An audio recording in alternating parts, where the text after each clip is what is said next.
नमस्कार दोस्तों, स्वागत है आपका मेरे चैनल पर।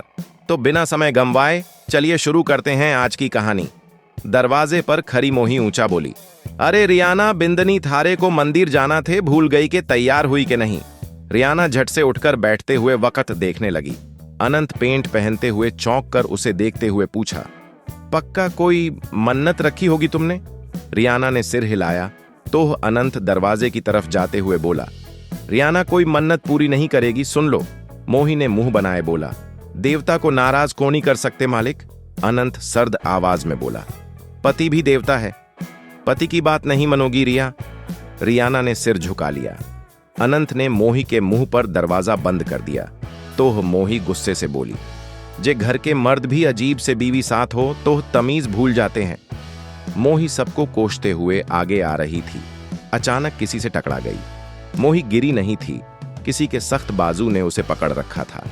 उसने आंखें खोलकर देखा, ये राणा नहीं था, पर राणा की आवाज उसे पीछे से सुनाई दी थी। थारे पास आंखें नहीं है मोही, जब देखो तब गिरती रहती है। राणा की आवाज सुनते ही आस्तिक ने मोही को छोड़ दिया। मोही धड़ाम से गिरते ही चीख उठी। आस्तिक राणा को देखकर बोली, ये औरत मुझसे टकरा गई। राणा! मोही कमर पकड़े कराहते हुए चिल्ला उठी, अबे अकाल के अंधे, जे सुंदर लड़की थारे को औरत दिखती है। आस्तिक ने नीचे पड़ी मोही को देखा। वो गोरी पतली आंखों में मोटी काजल बाल बन किए हुए थे। वो हमेशा लहंगा चोली में रहती थी। हाँ, वो खूबसूरत थी। राणा ने गुस्से से बोला, मोही खूबसूरत ही से पिए, थारे को देखने की कौनी जरूरत। आस्तिक, तुम यहां कैसे आज? आध्या उन्हें हैरानी से देखते हुए बोली। आस्तिक ने आध्या को देखकर नजरें झुकते हुए कहा, सर ने बुलाया था मैम, वो कहां है? आध्या उतरे चेहरे के साथ बोली, कमरे में होंगे, बुला देती हूं। तुम बैठो, मैं बुला दूंगा राजकुमारी। थाम जाओ, कहां जा रही थी? राणा ने कहा तो आध्या उसे घूरते हुए चली गई। आध्या नीचे आकर आंगन में दक्षा के पास बैठ गई। दक्षा नाश्ता कर रही थी मजे से। आध्या को देखकर उसने खुशी से पूछा, नाश्ता करोगी तुम? आध्या उसे अजीब नजरों से देखते हुए बोली, नहीं थैंक्स भाभी, आपका सही है भाभी, शादी हो गई। इतने अमीर आदमी से जो आपसे इतना प्यार करता है, कितनी सही लाइफ है आपकी। दक्षा हैरान होते हुए पूछी, क्या बोल रही हो? कौन अमीर आदमी? आध्या, मेरी शादी सर से हुई है, तुम्हारा भाई, तुम्हारी याददाश्त तो ठीक है ना?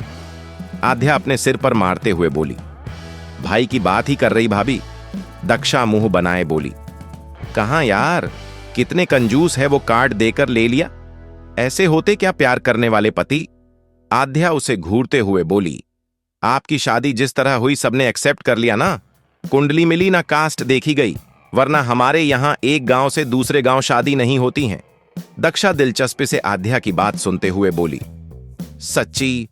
ये सब तो फिल्मों में सुनने को मिलती है, और बताओ ना आध्या। आध्या मुस्कुरा के बोली, घर वालों के खिलाफ जाकर शादी करने पर जिंदा जला दिया जाता है, आज भी किसी को पता तक नहीं चलती है। दक्षा आंखें बड़ी बड़ी करके बोली, सच है ये? आध्या ने सिर हिलाया। दक्षा मुस्कुरा के बोली, काश यहां भी ऐसा कुछ हो, मेरा बड़ा मन है, देखने का कितना मजा आएगा। आध्या उसके पास से उठते हुए बोली, अकल तो एक पैसे की नहीं आई आप में, और बच्चा चाहिए इन्हें। दक्षा हैरानी उसे देखते हुए झल्ला के बोली, बच्चे पैदा करने से अक्ल का क्या कनेक्शन है? दक्षा उसके पीछे अंदर आई। आध्या उसे इग्नोर करती हुई सीढ़ियां चढ़ के ऊपर जाने लगी। दक्षा मुंह बनाए किचन की तरफ जाने लगी तो वैदेही की आवाज पर रुक गई।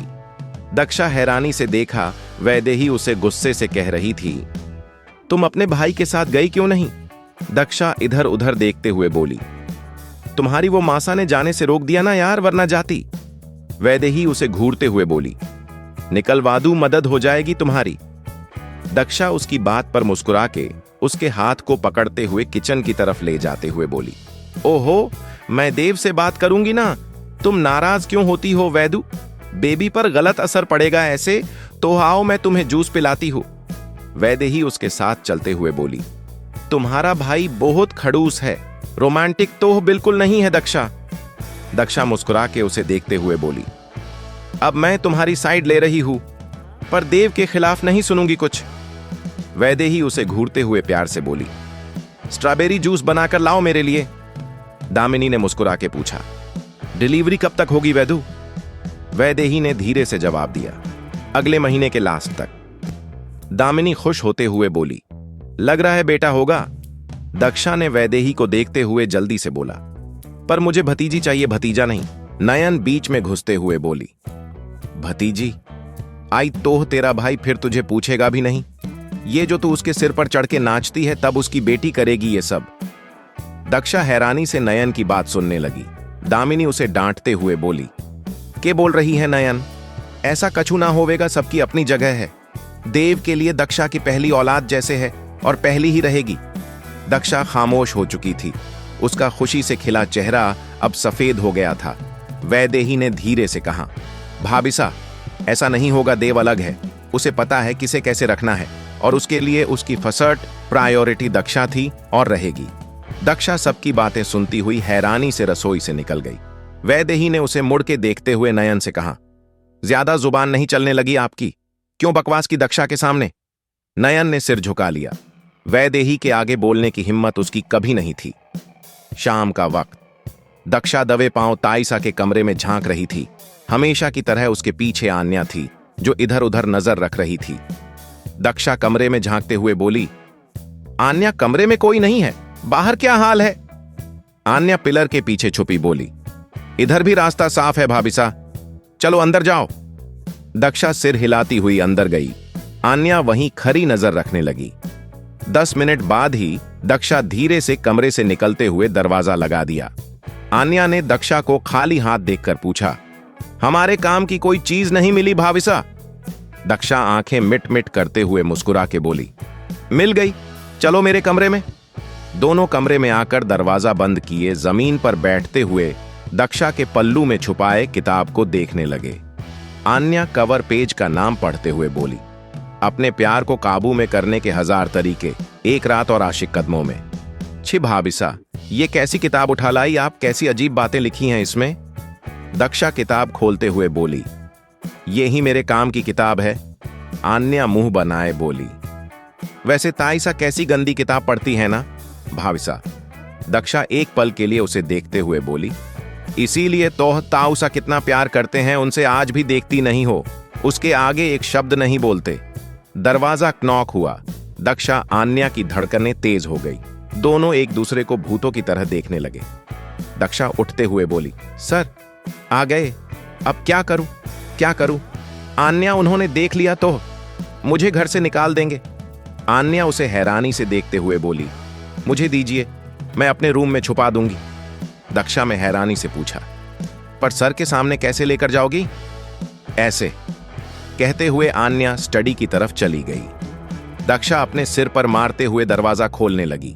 सामने अव्यान था, जो उसे देखकर ही पूछा, दरवाजा क्यों लॉक किया था? दक्षा ने डरी हुई नजरों से उसे देखते हुए अपने चेहरे के एक्सप्रेशन चेंज करने की कोशिश करते हुए बोली, मैं वो मूवी देख रही थी इसीलिए। अव्यान ने उसके गाल पर किस करके अंदर आते हुए बोला, दरवाजा बंद करके, कहीं तुम मुझे याद करके गंदी मूवी तो नहीं देखने लगी थी? दक्षा दोबारा दरवाजा बंद करते हुए बोली, जी नहीं सर, क्या मैं दरवाजा बंद नहीं कर सकती? कोई रूल है? अव्यान कोट काउच पर फेंकते हुए बोला, नहीं, तुम टोह कुछ भी कर सकती हो। दक्षा मुस्कुरा के उसके सामने आकर बोली, मैंने आज न्यू डिश बनाने की कोशिश की है, आप खाओगे? अव्यान ने डरी हुई नजरों से उसे देखा, पर वो मना करता। दक्षा उससे पहले बोली, आप फ्रेश होकर नीचे आओ, माइका आपके लिए अपना न्यू डिश लेकर आती। दक्षा कमरे से भागी। अव्यान उसे देखता हुआ मुस्कुरा के एक फाइल साइड टेबल पर रखते हुए बोला, तुम्हारी बच्चे की जिद और बच्चों जैसी जिद खत्म करने का तरीका मेरे पास है। अव्यन फ्रेश होकर नीचे आया। दक्षा किचन में लगी थी। अव्यन उसके पास चला गया। दक्षा को इस तरह किचन में देखना उसके लिए शॉकिंग थी।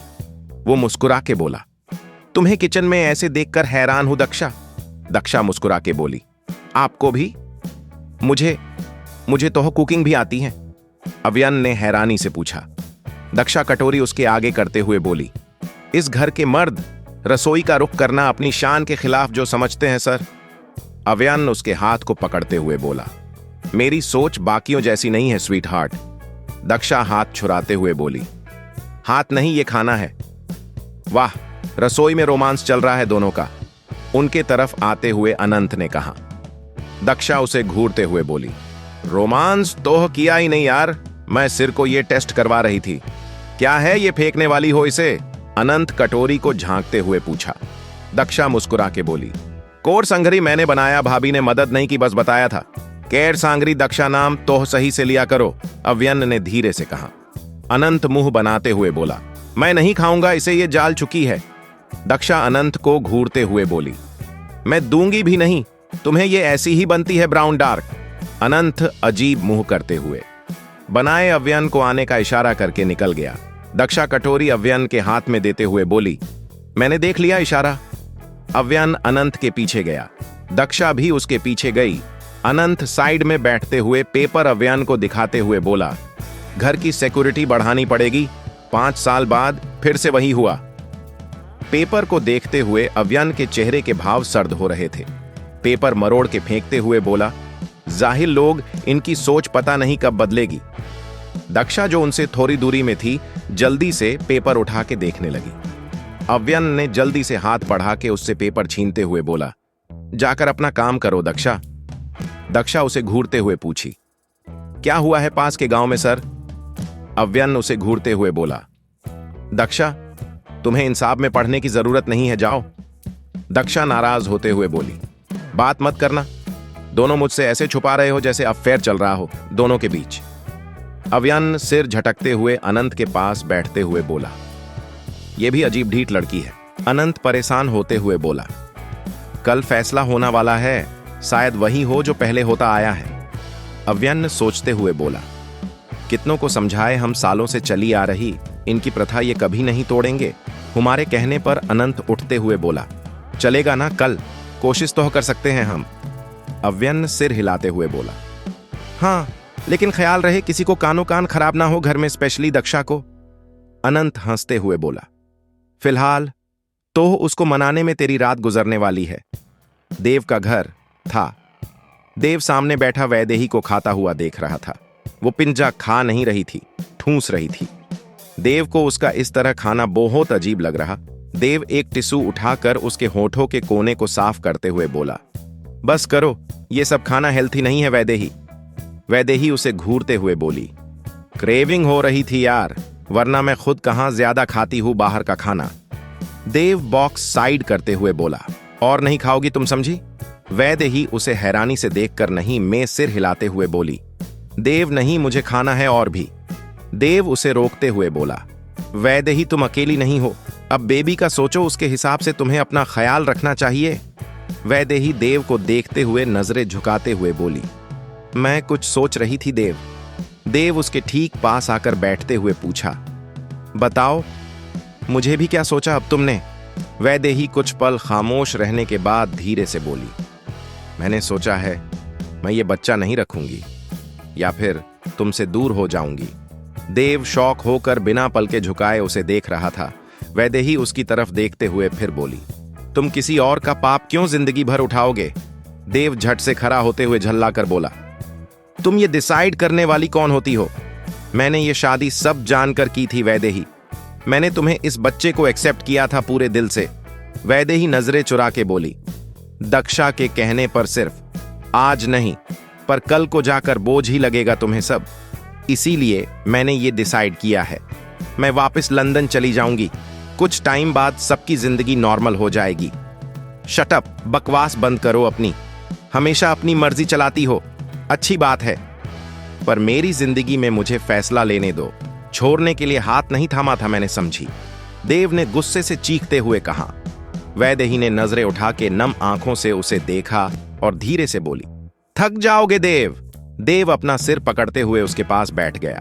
कुछ पल की खामोशी के बाद देव उसकी तरफ मुड़ते हुए उसके हाथ को अपने हाथ में लेते हुए कहा, जब थक जाऊंगा खुद बता दूंगा, प्रॉमिस। पर जब तक साथ है खुश रहने की कोशिश करते हैं एक दूसरे के साथ। मुश्किलें आती रहती है, इसका ये मतलब नहीं है हम जीना छोड़ दे कल की फिक्र में। वैदेही रोते हुए देव के गले से लगते हुए रोने लगी। देव उसके माथे को सहलाते हुए बोला, मैं तुम्हारी वो फैमिली नहीं हूं जो थक जाए तुमसे। भरोसा रखो मुझ पे।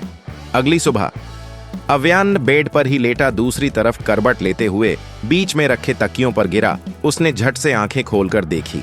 दक्षा दूसरी तरफ थी, बीच में तकियों का दीवार था। अव्यन गुस्से से उसे देखते हुए तकियों को उठाकर देखते हुए दक्षा के कमर में हाथ लपेटते हुए उसे जोर से खींचकर अपने सीने से लगाया। दक्षा की नींद टूटी। उसने अपने कमर पे अव्यन का हाथ महसूस किया। वो मुड़ के देखने की कोशिश करते हुए बोली, क्या बदतमीजी है सर, ये दीवार क्यों हटाई अपने? मेरे और तुम्हारे बीच कभी कोई दीवार नहीं हो सकती, मैं तोड़ दूंगा। अव्यन ने उसे अपने करीब खींचते हुए उसके कंधे पर मुंह छुपाते हुए बोला। दक्षा खिड़की को देखते हुए पूछी, और कभी कुछ ऐसा हुआ अगर आप खुद ही हमारे बीच दीवार खड़ी कर दो? अव्यन उसके नर्म पेट पर हाथ मसलते हुए बोला, ऐसा मेरी तरफ से कभी नहीं होगा। दक्षा, मेरे लिए तुमसे बढ़ के कुछ नहीं है, ना ही होगा। दक्षा झल्लाकर उसके हाथ को हटाने की कोशिश करते हुए बोली, हद होती है सर, आप कितने चिपकू होते जा रहे हो। दिन दिन बस चिपकते रहते हो, बाकी कुछ तो होता नहीं आपसे। अव्यन उसके पेट पर छुट्टी काटते हुए बोला, तुम्हें भी मेरी आदत नहीं हुई, इतने दिन गुजर गए फिर भी। दक्षा मुंह बनाते हुए बोली, मुझसे चिपकू नहीं बना जाता, थरकी जो नहीं मैं। अव्यन मुस्कुरा के अपने पैरों से दक्षा के पैर सहलाते हुए बोला, तुम्हारे लिए है बस मेरी सारी ठरक। दक्षा मुस्कुराते हुए उससे छुटते हुए उठकर बैठ गई। अव्यन उसे दोबारा खींचते हुए बोला, सुबह मेरा मूड बहुत अच्छा होता है, लड़की तुम इस तरह जाया मत करो। दक्षा कुछ सोचते हुए बोली, मैं मंदिर जाऊंगी आज, सर वैदेही और रियाना के लिए प्रार्थना करूंगी, अपने लिए भी। अव्यन ने सिर उठा के उसे देखते हुए पूछा, तुम काफी बदली हुई लगती हो अब। दक्षा की आंखें चमक उठी। वो खुश होते हुए अव्यन के ऊपर ऑलमोस्ट चढ़ते हुए बोली, सच्ची सर, मैं सोच रही थी आपको मैच्योर कब लगूंगी मैं, तब जाके आप कुछ सोचो। अव्यन ने हैरानी से उसे देखा, फिर खुद से सोचा, तेरी गलत फहमी हो सकती है, पर दक्षा कभी नहीं सुधर सकती। अव्यन उठते हुए बोला, चलो साथ शॉवर लेते हैं, मैं तुम्हें मंदिर भी छोड़ दूंगा। नहीं नहीं, मेरी एक सहेली बनी है, हवेली पर उसके साथ जाऊंगी। दक्षा पीछे होते हुए बोली। अव्यन उसके पैरों को पकड़े हैरान होते हुए पूछा, कौन सहेली, कहां से मिल गई? दक्षा ने आंखें मिट मिट करते हुए कहा, आप लोगों के पुराने मेड की पोती है, मुझसे दोस्ती हो गई है उसकी, मुझे खाना बनाना भी सिखा रही है वो। आप टेंशन मत लो, राणा भाईसा ने खुद रखा है उसे। दक्षा उसे मारते हुए चिल्लाने लगी, पर अव्यन उसकी एक सुने बिना उसे अंदर ले जाकर दरवाजा बंद कर देता है। कुछ देर बाद अव्यन उसी तरह बाहों में उठाए दक्षा को बाहर लाया। दक्षा का चेहरा लाल और उतरा हुआ था। अव्यन उसे बेड पर बिठाते हुए बोला, मुंह मत फुलाओ, दक्षा मॉर्निंग रोमांस से पूरा दिन फ्रेश रहता है। दक्षा गुस्से से उसे घूरते हुए बोली, ठरकी आदमी हो आप सर, मुझसे चला भी नहीं जाएगा अब। अव्यन उसके सामने बैठते हुए उसके पैरों को हटाने लगा, तो दक्षा चिल्लाते हुए उसे रोकने लगी। अव्यन उसे आंखें दिखाते हुए बोला, चिल्लाओ मत, मुझे चेक करने दो। दक्षा उसे धक्का देकर भागते हुए बोली, बुढ़े सर जाओ यहां से, मैं आपकी बदतमीजी जानती हूं। अव्यन उसकी बात पर हंसते हुए बोला, सच में मैं तुम्हारी मदद कर रहा था बेवकूफ लड़की। अव्यन और अनंत एक ही गाड़ी में बैठे दूसरे गांव की तरफ निकल चुके थे। गांव में एंटर होते ही भीड़ देखी जा सकती थी। फैसला जानने के लिए दूर दूर से लोग आ रहे थे। अनंत बाहर देखते हुए बोली, ये जाहिल लोग ऐसे जमा हो रहे हैं जैसे मेला लगा हो।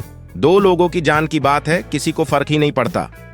अव्यन ने भी बाहर नजर टिकाए कहा, हम इनकी सोच नहीं बदल सकते, इनके लिए जाति धर्म, इनकी प्रथा ही ज्यादा इंपॉर्टेंट है।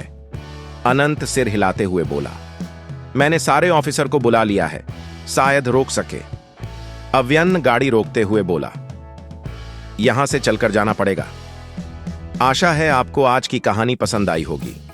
अगर आपको हमारी कहानियां पसंद आईं तो कृपया चैनल को सब्सक्राइब करें और इस वीडियो को अपने दोस्तों के साथ शेयर करें। अगले एपिसोड में फिर मिलेंगे एक नई कहानी के साथ। तब तक के लिए खुश रहें और सुरक्षित रहें। धन्यवाद।